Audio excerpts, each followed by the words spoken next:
c'était fait pour choquer les bourgeois et puis ça a bien marché, ils ont été bien choqués. Il y a beaucoup de jeunes qui se sont éloignés de la politique parce que la politique s'est éloignée d'eux. Moi je vois Marine Le Pen à la buvette, j'aimerais qu'elle prenne la brosse pour brosser dans les toilettes. On pourrait délaisser nos blondes et ce comptoir une seconde si tu voulais. On pourrait se jouer de la montre, se souvenir qu'à un autre monde on y croyait. Soyons sérieux vu que le gouvernement ne l'est pas. Allez. Redevenir un point levé dans un ciel de 1er mai. Qu'est-ce qu'on fait Tanguy aujourd'hui? Ah, tu filmes là? Bon, on va à la manif du 1er mai. On va essayer de rentrer dans le cordon des députés et des candidats de LFI ou du PCF et autres et de leur poser des questions sur un peu la désunion de la gauche dans ce contexte électoral compliqué. Voilà. Let's go. Alors là il est 14h et on voit que la place de la République est déjà pleine d'organisations du monde entier. Donc là derrière moi c'est la banderole d'un parti communiste turc. Par là-bas il y a les manifestants du PKK. Et voilà on a des gens vraiment du monde entier ici à Paris. Et beaucoup de monde alors que ça n'a pas encore commencé. Salut à toi, oh mon frère, salut à toi, peuple khmer, salut à toi l'Algérien, salut à toi le Tunisien, salut à toi Bangladesh, salut à toi peuple grec, salut à toi... Alors nous on est là pour plusieurs choses, déjà c'est évidemment dans le contexte actuel avec la répression que les jeunes subissent dans les universités.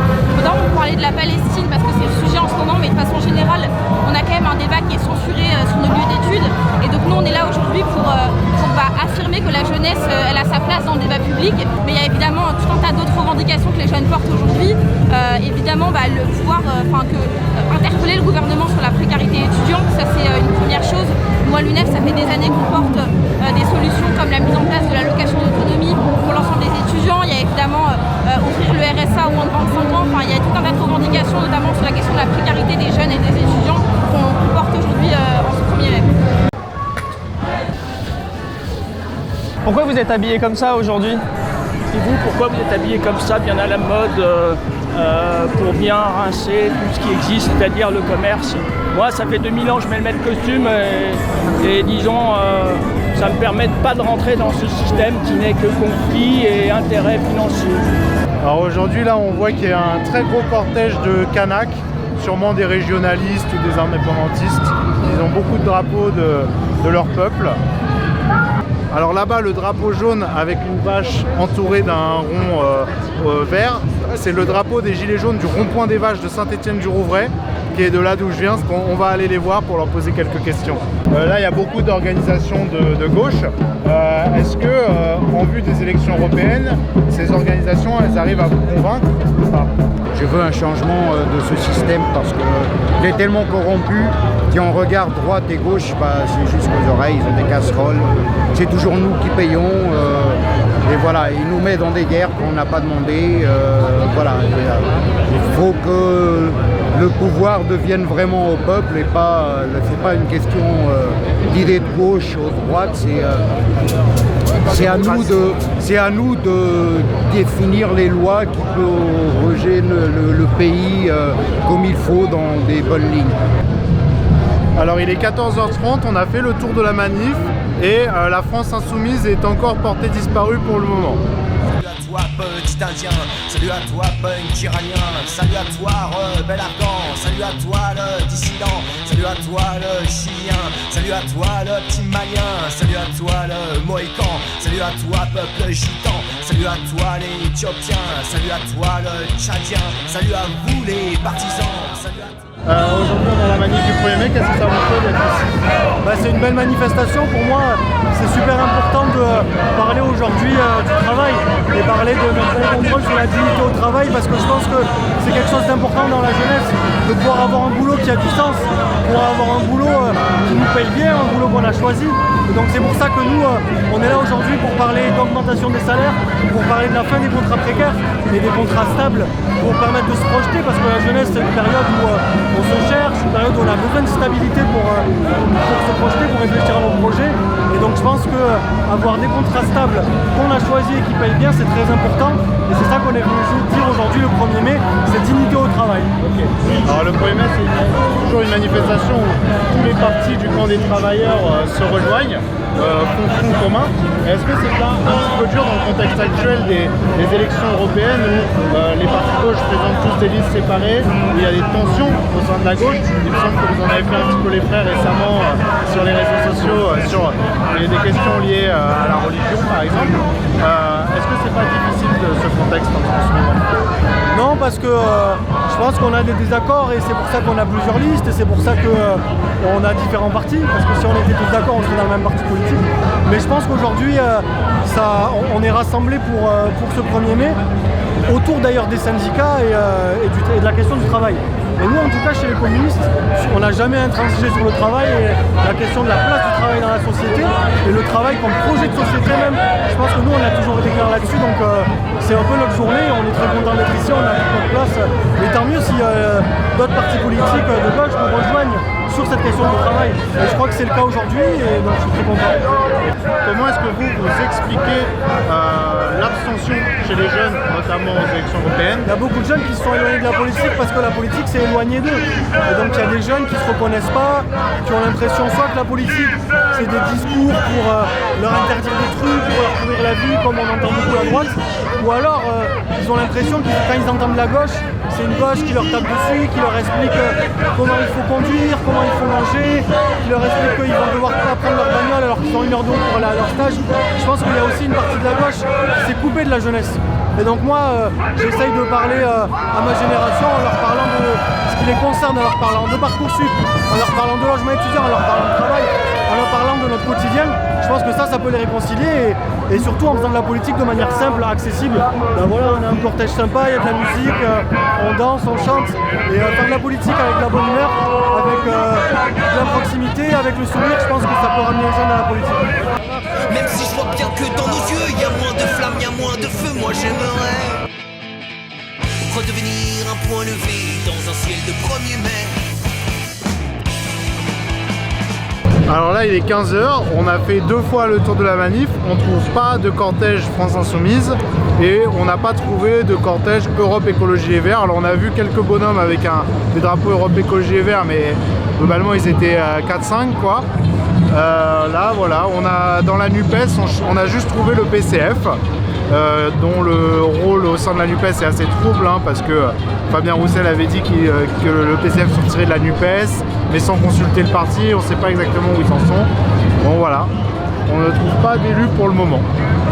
Là dans votre banderole vous parlez d'exploitation des enfants, c'est encore quelque chose de courant en RDC? C'est très très courant, pourquoi? Parce que les mines sont exploitées de manière totalement sauvage.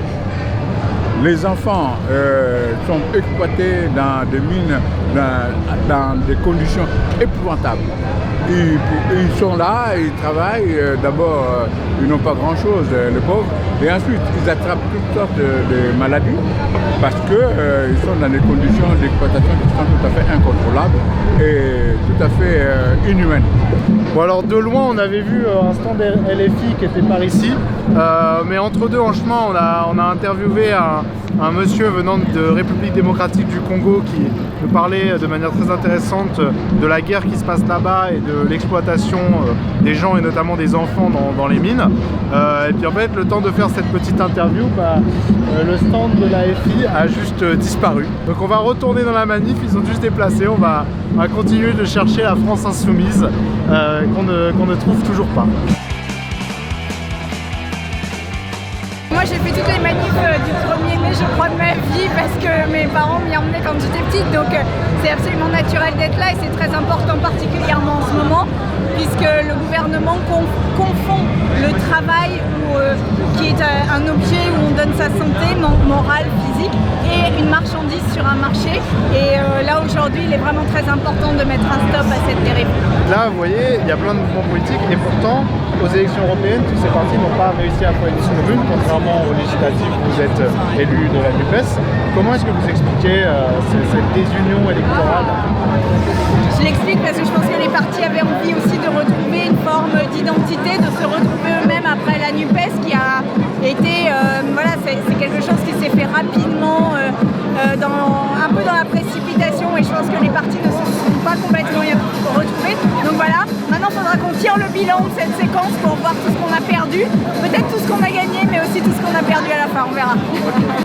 Alors on a enfin trouvé la France Insoumise. Alors à notre grande surprise, ils sont tout derrière, ils sont même derrière la CFDT.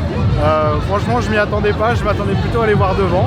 C'est un parti pris original venant d'eux. On va aller les voir tout de suite. Et aujourd'hui, nous sommes le 1er mai et je rends hommage à tous ces travailleurs. Mais j'aimerais envoyer un petit message à Jordan Bardella.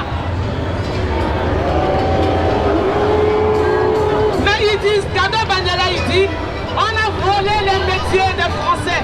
Mais j'aimerais lui dire d'abord de venir être boueur, d'aller nettoyer les chiottes, s'il peut le faire. Quand je vois Marie Le Pen dans la buvette, j'aimerais qu'elle prenne la place pour brosser dans les toilettes. Eh bien ces droits, nous voulons les tendre à l'ensemble du monde salarié, à l'ensemble du mouton ouvrier, parce que nous avons toutes et tous droit à une retraite digne, à une retraite qui nous permet d'avoir du temps libre, de profiter de notre famille et de nos enfants. Résistance! Résistance! Résistance! Pour le début du monde, danse pour tous ceux qui ont peur, danse pour les militaires. Bon alors comme vous avez vu, on a bien trouvé la France Insoumise finalement, même s'ils étaient tout derrière. Par contre, ils ont l'air d'avoir comme consigne de laisser rentrer aucun journaliste.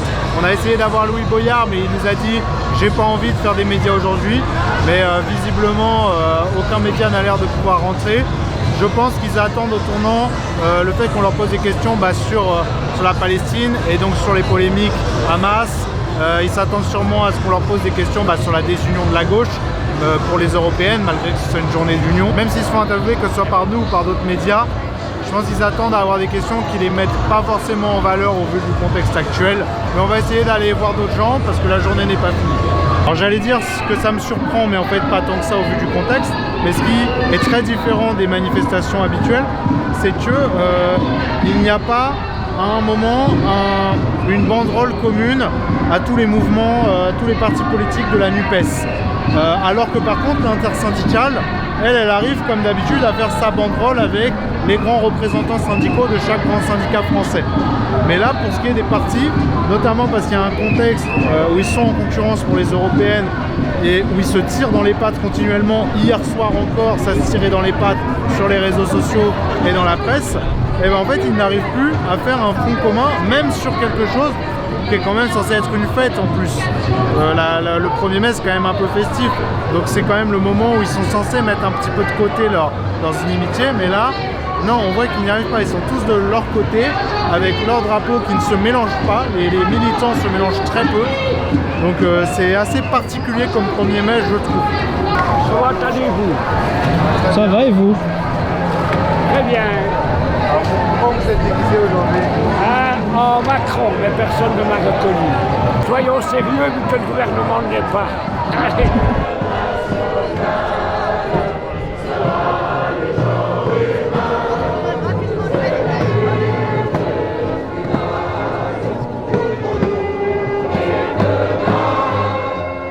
Le cortège du MJCF vient de passer devant les stands de NPA qui étaient bien remplis de militants de NPA.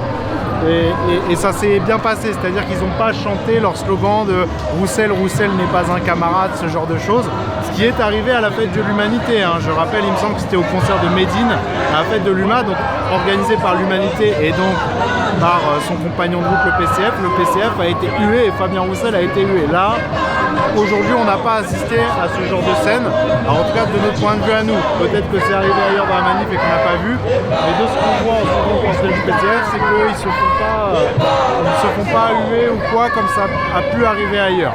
C'est une date symbolique, le 1er mai, des luttes des travailleurs et des travailleurs du monde entier. Nous, on travaille beaucoup dans les quartiers populaires, dans les milieux populaires. Et les femmes qui sont dans les métiers féminisés, les plus mal payés, les surexploités, discriminés, c'est leur fête aussi aujourd'hui, leur journée de lutte. Donc on est avec elles, dont une partie n'a pas de papiers, et on se bat aussi avec elles pour la régularisation. Dans le contexte des élections européennes, vous attendez quelque chose des partis qui sont présents ici? Écoutez, Une chose c'est les partis, une autre chose c'est qui est l'Union européenne. On peut partager et décider de plusieurs partis de gauche qui sont contre les traités de la honte, le traité de l'Union européenne qui restreint encore plus les frontières et qui est plutôt un appel à expulser les migrants qui arrivent dans des situations désespérées. Mais qu'est-ce qu'on peut faire dans l'Union européenne? Nous, on pense que dans l'Union européenne, celle qui décide, c'est le Conseil européen. Le Conseil européen, c'est les chefs d'État. D'accord?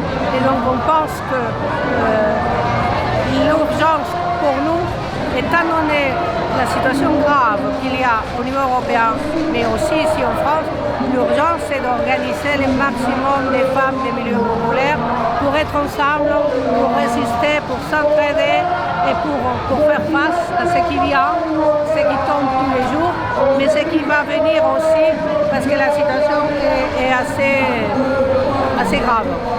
Qu'est-ce qui vous pose problème exactement dans les traités européens actuels? Parce que dans ces traités, c'est un appel à empêcher d'arriver les migrants, c'est un appel à les renvoyer immédiatement, très rapidement.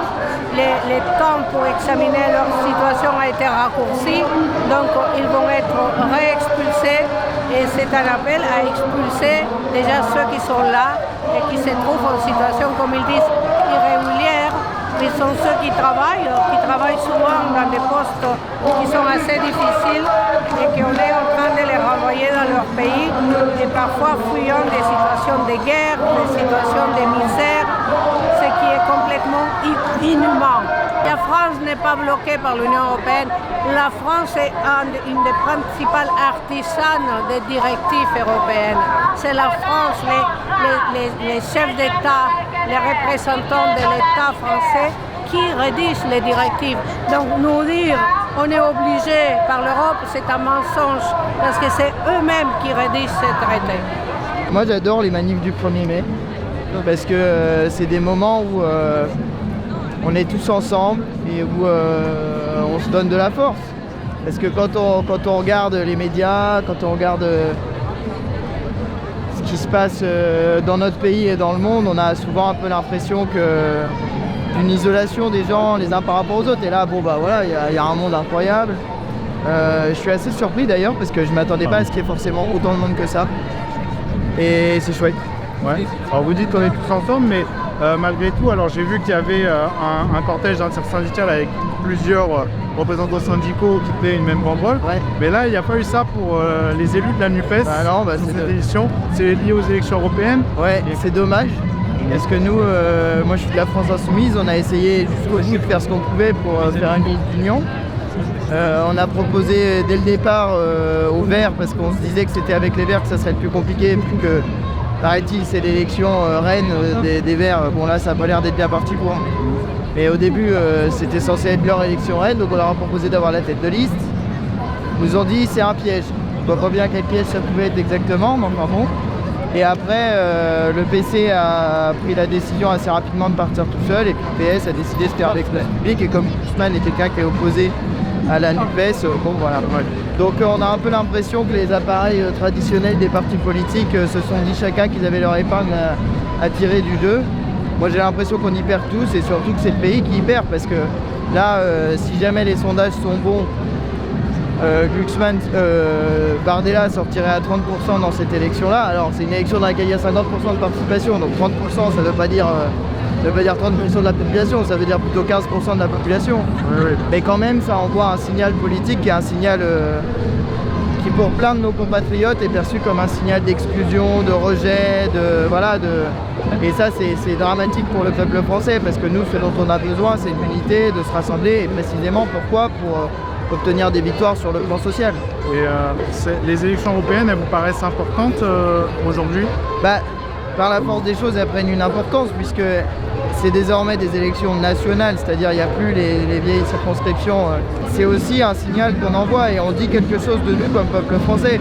L'égalité républicaine, c'est l'égalité qui est définie dans le vote. Une personne égale une voix, c'est ça l'égalité républicaine. Donc c'est le moment où les riches vont voter, les fachos vont voter, bah nous faut qu'on aille voter quoi, si on veut exprimer ce qu'on est politiquement. On a vu votre campagne avec les racistes votent et vous, avec aussi des journalistes, Nathalie Saint-Cric vote, qui a fait rigoler. Ça a fait beaucoup rigoler les gens, ça a scandalisé aussi. Ah bah c'est fait pour, hein. C'était fait pour choquer les bourgeois et puis ça a bien marché, ils ont été bien choqués. Vous revendiquez cette communication par le buzz un petit peu en quelque sorte? Ouais. Bah en fait on joue avec les faiblesses de nos adversaires. Donc on sait qu'ils sont nombrilistes comme pas possible et ça va pas louper, il suffisait de toucher un cheveu d'un journaliste pour que la sphère médiatique tout entière se dise oh là là mon Dieu c'est horrible, on est mis en cause, etc. Tu parles, on a dit qu'ils allaient voter, bonjour l'insulte. Ouais. Et donc ils se ridiculisent aux yeux de tout le monde en étant des gens qui se disent visés alors qu'on parle d'aller voter quoi. Enfin, tout ça est assez ridicule et je pense participe de leur ridiculisation. Mais c'est important parce qu'ils informent pas, ils bourrent le crâne. Donc comme ils informent pas et qu'ils bourrent le crâne, c'est aussi un enjeu de la lutte que de diminuer leur puissance et leur pouvoir. Je ne parle pas des journalistes de terrain pour leur travail et qu'on leur demande de faire, d'aller choper des images et tout ça. Moi je parle des éditorialistes, genre Christophe Barbier, Nathalie Saint-Cric, tous ces gens-là qui passent leur temps à dire ce qu'ils pensent. Et comme ils sont eux aussi dans la pente fasciste, bah plus ça va, plus ils sont fascistes alors. D'ailleurs on se souvient que Nathalie Saint-Cric en 2022, super, merci. Juste avant le premier tour, elle avait dit en direct, pour moi Marine Le Pen est devenue présidentiable. Donc est-ce que quand Nathalie Saint-Cric dit ça, est-ce que ça casse pas quelque part un tabou, ou enfin je sais pas comment dire, une digue? Il n'y en a plus aucune. En réalité c'est ça le problème. C'est qu'à part nous, au sens la gauche, des collectifs organisés, associatifs, des syndicalistes et encore pas forcément tous. Les gens sont rentrés dans une pente, ils la dévalent et puis voilà, on ne sait pas où ils vont s'arrêter. Il y en a certains qui s'arrêtent très très loin. Exemple Manuel Valls qui va manifester avec l'extrême droite en Espagne. Bon bah voilà, ça peut aller jusque là. Et dans le passé on l'a déjà vécu. Il y a déjà eu des gens qui venaient de la gauche et qui dévalaient, puis à la fin ils étaient fascistes. Donc c'est ça qu'il faut réussir à tenir. Mais après c'est notre rôle à nous de militants politiques de réussir à constituer un bloc assez puissant pour les empêcher d'arriver. Mais pas seulement les empêcher d'arriver au pouvoir, conquérir le pouvoir et l'exercer, parce que nous c'est notre objectif, on en a rien à foutre de faire du témoignage, on n'est pas là pour ça, on est là pour prendre les rênes. Et après, c'est aussi pour ça que c'est si important des manifestations et des actions de lutte. C'est que si juste on prend le pouvoir politique comme ça, on gagne l'élection présidentielle, youpi, on gagne l'élection législative, youpi, penser que ça va se faire sans mobilisation populaire, de renverser le système capitaliste, c'est une aberration. Vraiment, il va falloir que s'y mette plus qu'un élu. Bon bah voilà, on a eu Antoine Léaumont, donc quand même on a réussi à avoir un élu insoumis. Alors lui il était en dehors du cordon où on pouvait pas rentrer, où les journalistes pouvaient pas rentrer, c'est comme ça qu'on a pu l'avoir. Donc finalement il y a quand même des élus insoumis qui sont prêts à parler aux médias aujourd'hui, malgré le contexte difficile pour eux.